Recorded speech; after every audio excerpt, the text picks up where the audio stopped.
Fourth సిటీలో నిర్మించాలి అని 60 ఎకరాల స్థలాన్ని కేటాయించి దాదాపుగా 200 నుంచి 300 కోట్ల రూపాయలైన యూనివర్సిటీ నిర్మాణానికి నిధులకు ఎలాంటి ఇబ్బంది లేకుండా ఏర్పాటు చేయడం జరిగింది, పనులను ప్రారంభించుకోవడం జరిగింది. జాతీయ స్థాయిలోనే గుర్తింపు పొందే యంగ్ ఇండియా స్కిల్స్ యూనివర్సిటీలోనే మా నేతన్న పిల్లలు వృత్తి నైపుణ్యం నేర్చుకోవాలి. వచ్చే సంవత్సరం నుంచి కళాశాలను అక్కడ ప్రారంభించడం ద్వారా అంతర్జాతీయ స్థాయిలో ఐఐహెచ్టికి గుర్తింపు తీసుకురావాలి అని ఈరోజు మన ప్రభుత్వం నిర్ణయం తీసుకున్నది. ఈ సంవత్సరం చేరిన విద్యార్థులకు కూడా ప్రతి నెల 2500 రూపాయలు వాళ్ళు చదువుకోవడానికి స్కాలర్షిప్ ఇవ్వాలని చెప్పి ఇవాళ వాళ్లకు స్కాలర్షిప్లు కూడా మంజూరు చేస్తున్నాం. ఎందుకంటే తల్లిదండ్రులు రెక్కాడితే కానీ డొక్కాడని పరిస్థితి, ముఖ్యంగా మా నేతన్నలు ఎంత సంపాదించినా కుటుంబం గడవడానికే కష్టమైన రోజుల్లో పిల్లల చదువులకు ఎంతో కొంత తోడుగా ఉండాలి అని చెప్పి ప్రతి నెల వాళ్ళకి స్టైఫండ్ 2500 ఇవ్వాలి. చిన్న ఖర్చులకైనా వాళ్ళకు సాయం అవుతుందని, వేడి నీళ్ళకి చన్నీళ్ళు తోడైనట్టుగా ఉంటుంది అని చెప్పి ఈరోజు ఆ విధమైన నిర్ణయం తీసుకోవడం జరిగింది. అదేవిధంగా మీకు సంబంధించిన నిధులు కూడా 290 కోట్ల రూపాయలు ఇవాళ నేతన్న కార్మికులకు ఈరోజు ఇక్కడ మీ అందరి సమక్షంలో ఆ చెక్కు ఇవ్వడం ద్వారా ఈ సంతోషంలో మీతో భాగస్వామ్యం కావాలి అని రాష్ట్ర ప్రభుత్వం నిర్ణయం తీసుకోవడం జరిగింది. ఇదే కాదు, నేను ఎక్కువ రాజకీయాల జోలికి పోను. మా మిత్రుడు అనిల్, ఇతరులు శ్రీనివాస్ మాట్లాడారు.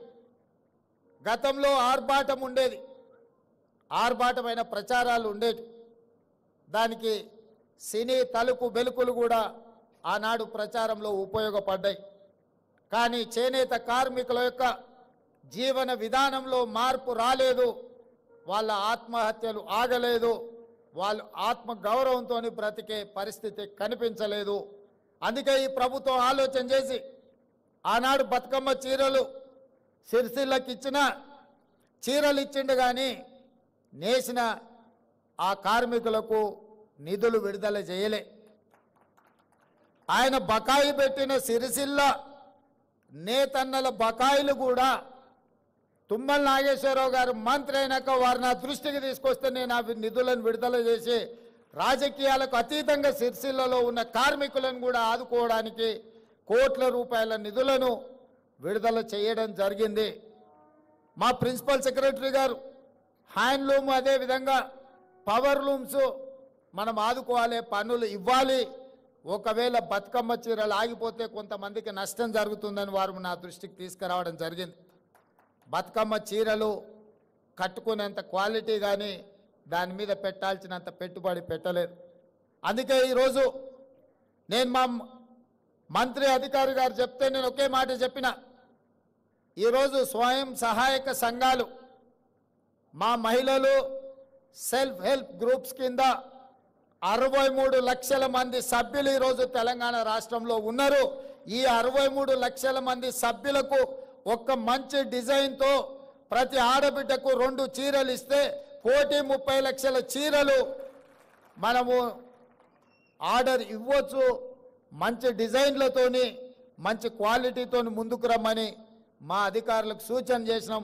తొందరలోనే స్వయం సహాయక మహిళా గ్రూపుల్లో ఉండే ప్రతి మహిళకు సంవత్సరానికి 2 చీరలు ఇవ్వాలి అన్న ఆలోచన ఈరోజు రాష్ట్ర ప్రభుత్వము మీ అభిమానంతో ఈరోజు ఆ నిర్ణయం తీసుకోవడం జరిగింది.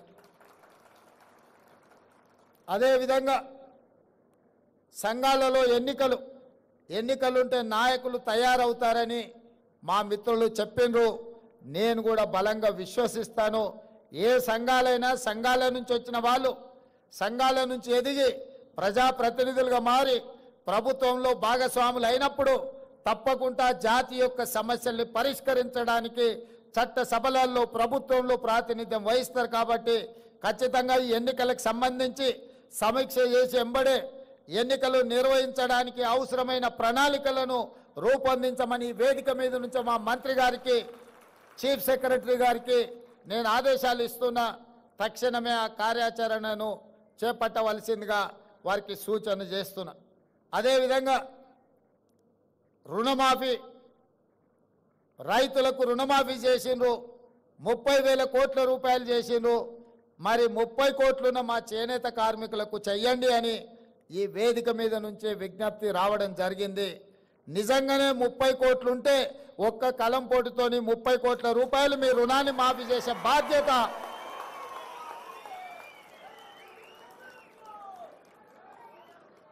చేనేత కార్మికుల యొక్క రుణ భారాన్ని తీర్చడం 30 కోట్లు నిజమైతే ఎలాంటి సమస్య లేదు. ఇది ప్రజా ప్రభుత్వం, పేద ప్రజల కోసం ఉన్న ప్రభుత్వం. ఇది ఇందిరమ్మ ప్రభుత్వం.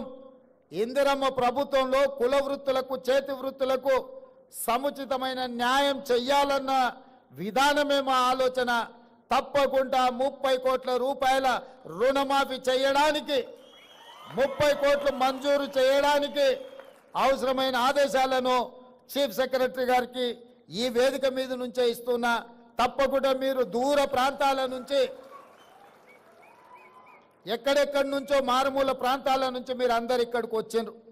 ఇంత దూరం వచ్చి మీరందరూ కలిసి ఈ సంతోషంలో భాగస్వాములైన మీరు ఇంటికి వెళ్ళి సంతోషంగా మీ కుటుంబ సభ్యులతోటి కడుపు నిండా బువ్వ తినాలి అనంటే ఒక మంచి వార్త మీరు మోసుకొని మళ్ళీ మీ ఊరికి వెళ్ళాలి.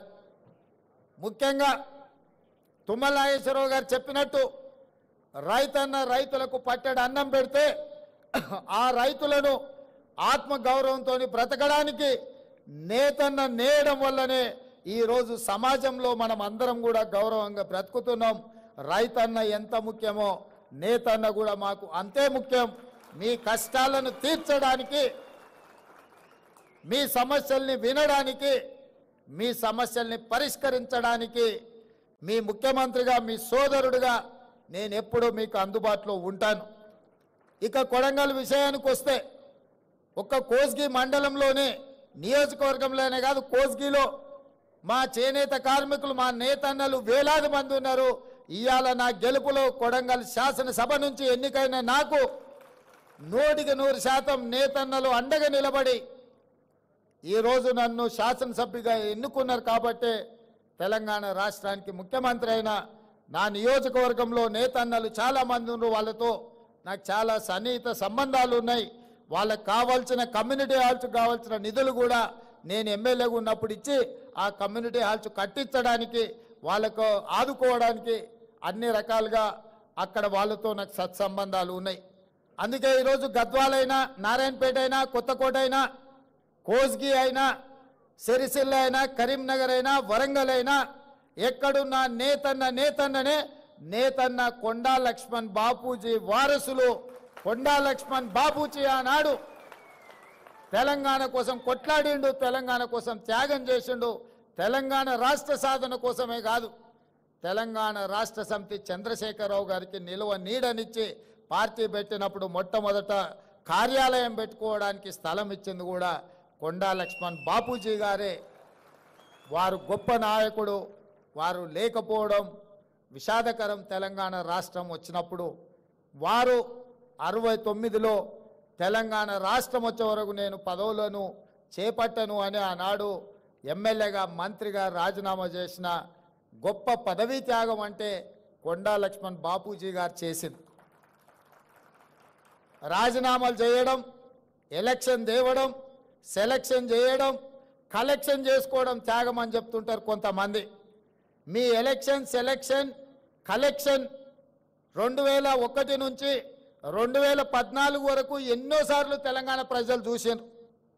ఏమి లేనోళ్ళు, రబ్బర్ చెప్పులు లేనోళ్ళు, టీవీలు వచ్చినాయి, పేపర్లు వచ్చినాయి, ఫామ్ హౌస్లు వచ్చినాయి, బంగళాలు వచ్చినాయి, జూబ్లీస్లో ప్యాలెస్లు వచ్చినాయి, గజ్వేల్లో వందలాది ఎకరాల ఫామ్ హౌస్లు వచ్చినాయి. మరి త్యాగాలు చేస్తే కొండా లక్ష్మణ్ బాపూజీ గారు లాగా లేకుండా మీరెందుకు ఇట్లా వేలాది కోట్ల రూపాయల ఆస్తులు వచ్చినాయో, మీ త్యాగానికి కొండా లక్ష్మణ్ గారి త్యాగానికి ఉన్న తేడా ఈరోజు తెలంగాణ సమాజం గమనించాలి.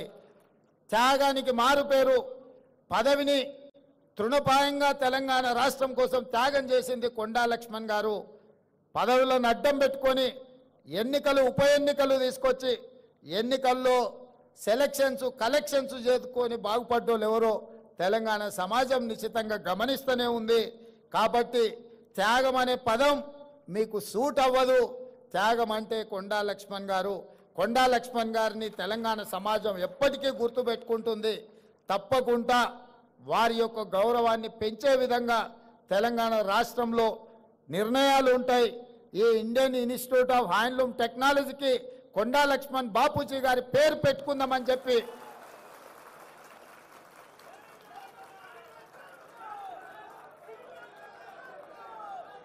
శాశ్వతంగా చరిత్రలో వారి పేరు నిలబడాలి అనంటే విద్యా సంస్థలకు వారి పేరు ఉండాలి. ఈరోజు నేతన్న పిల్లలు కానీ ఈ వృత్తిని నేర్చుకోవాల్సిన ఇన్స్టిట్యూట్కి కొండా లక్ష్మణ్ బాపూజీ గారి పేరు సముచితమని నేను భావిస్తున్నా. మా అధికారులకు, మా మంత్రి గారికి నేను ఆదేశాలు ఇస్తున్న వేదిక మీద నుంచి తక్షణమే దీనికి సంబంధించిన జీవోను విడుదల చేయండి. ఇండియన్ ఇన్స్టిట్యూట్ ఆఫ్ హ్యాండ్లూమ్ టెక్నాలజీకి కొండా లక్ష్మణ్ బాపూజీ గారి పేరును పెట్టి శాశ్వతంగా వారి గౌరవాన్ని పెంచే విధంగా తెలంగాణ రాష్ట్ర ప్రభుత్వం నిర్ణయాలు తీసుకోవాల్సిందిగా నేను ఆదేశాలు ఇస్తూ ఇంత దూరం నుంచి వచ్చిన మీ అందరినీ మళ్ళొక్కసారి మనస్ఫూర్తిగా అభినందిస్తూ మీ అందరి దగ్గర సెలవు తీసుకుంటున్న. ధన్యవాదాలు మిత్రులారా. నేతన్నల అభివృద్ధి ప్రదాత రాష్ట్ర అధినేత ఆనరబుల్ సీఎం గారికి ధన్యవాదాలతో శైలజ రామయ్య మేడం గారి వందన సమర్పణ. మన గౌరవ ముఖ్యమంత్రి వర్యులు తీరిక లేని పని ఒత్తిడిలో కూడా చేనేత కళాకారులపై తమకు గల అపారమైన ప్రేమతో తీరిక చేసుకొని మనకు అమూల్యమైన సమయము కేటాయించినందుకు తెలంగాణ చేనేత కళాకారులు తరఫున, చేనేత బంధువుల తరఫున, చేనేత జౌళి శాఖ మరియు టెస్కో తరఫున ముఖ్యమంత్రి వర్యులకి నా హృదయపూర్వక కృతజ్ఞతలు. 335 కోట్లు బకాయిలు విడుదల చేసి చేనేత అభయహస్తాన్ని రూపొందించి మరియు IIHTని ప్రారంభోత్సవం చేసి తద్వారా ఈ చేనేత మరియు ఈ చేనేత రంగానికి కొత్త ఊపిరి, కొత్త భవిష్యత్తుని ఇచ్చిన ముఖ్యమంత్రి వర్యులు మళ్ళీ మా కృతజ్ఞతలు. నూతన చేనేత పథకాల ఆవిష్కరణకు ఎల్లవేళ వెన్ను తట్టి ప్రోత్సహిస్తున్న మా మాన్య చేనేత జౌళి శాఖ మార్చులు గౌరవనీయులు శ్రీ తుమ్మల నాగేశ్వరరావు గారు అనేక కార్యక్రమాలు పక్కన పెట్టి ఈ కార్యక్రమానికి వచ్చేసినందుకు మరియు వారి నిరంతర ప్రోత్సాహానికి చేనేత